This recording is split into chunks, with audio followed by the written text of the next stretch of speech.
প্রবল ইচ্ছাশক্তি ছাড়া সফলতা অর্জন সম্ভব না। এ নিয়ে একটা ঘটনা আছে। এক ছাত্র সক্রেটিসের কাছে আসলো, জিজ্ঞেস করলো আসলে ইচ্ছাশক্তি এটা কি। সক্রেটিস কিছু বললো না, বললো যে চলো হাঁটতে বের হই। যেতে যেতে স্টুডেন্টটাকে নিয়ে নদীর পাড়ে গেল।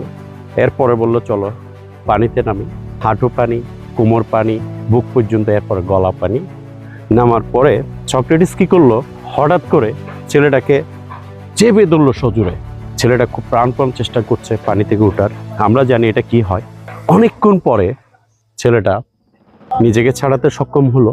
সে বলল, উস্তাদ জি, আপনি তো আমাকে অলমোস্ট মেরেই ফেলেছেন, আমি আপ্রাণ চেষ্টা করে এখান থেকে উদ্ধার হতে হয়েছে। তো সক্রেটিস তাকে জিজ্ঞেস করলো, তুমি যখন পানির নিচে ছিলা তোমার কাছে কি ইচ্ছে করছিল? ছেলেটা বলল, তোমার কাছে ইচ্ছে করলো প্রাণ ভরে শ্বাস নিই, একটু অক্সিজেন নিই, একটু বেঁচে থাকি, এটাই আমার বারবার মনে হচ্ছিল। আর কিছু? মা বাবা, ধন সম্পদ, পৃথিবীতে কিছু করার ইচ্ছা আকাঙ্ক্ষা না। ওই মুহূর্তে আমার শুধুমাত্র একটু নিঃশ্বাস নেওয়ার ইচ্ছা হচ্ছিল। ওটা সক্রেটিস বলল, এটাকেই বলে ইচ্ছা শক্তি।